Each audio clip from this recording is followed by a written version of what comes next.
चिंताग्रस्त है। महाराज जी, ऐसी चिंताओं से चिंतन में कैसे परिवर्तित हुआ जाए? नाम जप, जितना नाम जप करोगे उतना चिंता नष्ट होती जाएगी और चिंतन बढ़ता जाएगा। देखो,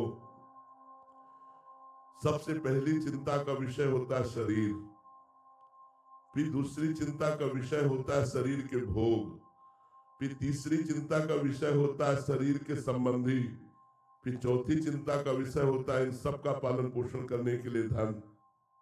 हम आपसे सच्ची कहते हैं, यदि आप नाम जप करोगे तो इन सब चिंताओं को मिटा देंगे भगवान, सब चिंताओं को मिटा देंगे। न अर्थ की चिंता, न शरीर की चिंता, न परलोक की चिंता, न परिवार की चिंता, कोई चिंता छू नहीं रही और आनंद ही आनंद है। इसीलिए हम कहते हैं नाम जप करके। हम ऐसे नहीं बोल रहे आपको कि सब उत्तर नाम जप में घसीट देते हैं। जप करके देखो आप, अगर सब चिंताओं का नाश ना हो जाए तो आप हमें पूरा जीवन हो गया यही देखते हुए।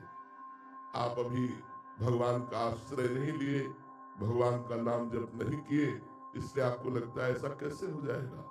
अरे जिसने अनंत ब्रह्मांडों के सृजन में किसी का सहयोग नहीं लिया, पलक झपकते ही अनंत ब्रह्मांडों की रचना कर दी, उस परमात्मा का स्मरण तुम्हारी छोटी सी कामना पूर्ण नहीं कर पाएगा, तुम्हारी छोटी सी चिंता नहीं दूर कर पाएगा। कैसी बात करते हो? भरोसा नहीं है, भजन नहीं है, इसलिए सब चिंतित है। भरोसा और भजन हो तो हर स्थिति में निश्चिंतता ही है। आप कहोगे कि आप बाबा जी हो, इसलिए ऐसा नहीं है। ऐसा नहीं कि बाबा जी होने पर ही सब चलता हो। भगवान का आश्रय ले लो, सब तुम्हारी चिंताएं नष्ट हो जाएंगी, वादा है। भगवान का आश्रय ले लो और नाम जप करो, अगर चिंताएं मिट न जाए तो मुझे कहना। आप चिंताग्रस्त हो चुकी, बहुत बड़े को भुला चुके हो। जो हमारे स्वामी है, जो हमारे अंशी है, जो हमारे ईश्वर है, उनको भूल चुके, इसलिए कर्म बंधन तुम्हें चिंता में डाले। नाम जप करो, देखो आनंदित हो जाओ। आश्रय उस परमात्मा का भजन, वही सुनने आए हो और वही सिखाने के लिए हम बैठे हैं। नाम जप करो और निश्चिंत हो जाओ, भरोसे पे हो जाओ। ऐसा काम गृहस्थी में आप देख लो, ऐसा काम बनेगा कि आप खुद लो, ऐसा काम बनेगा कि आप खुद निहाल हो जाओगे और निश्चिंत हो जाओगे। भगवान का भरोसा रखो और नाम जप करो, दो बात कर लो, फिर देख लो तुम्हारा जीवन कितना आनंदमय हो जाएगा।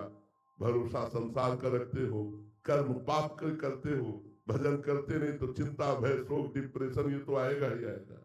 निगेटिव विचार आपको परेशान कर देंगे।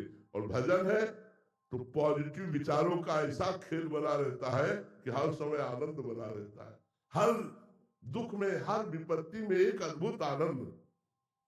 आप सोचेंगे दुख और विपत्ति में आनंद, अरे यही तो आनंद, अरे यही तो परमात्मा की शरण का चमत्कार है कि हर दुख हर विपत्ति में एक अद्भुत आनंद, एक अद्भुत सुख।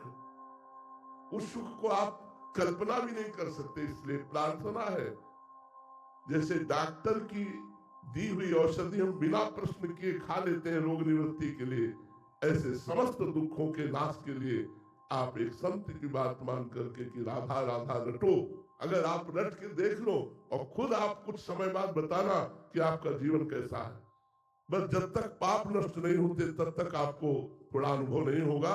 जहाँ पाप नष्ट हुई तो निहाल हो जाओगे। ऐसे ही भक्ति रस में डूबने के लिए चैनल को सब्सक्राइब करें। राधे राधे।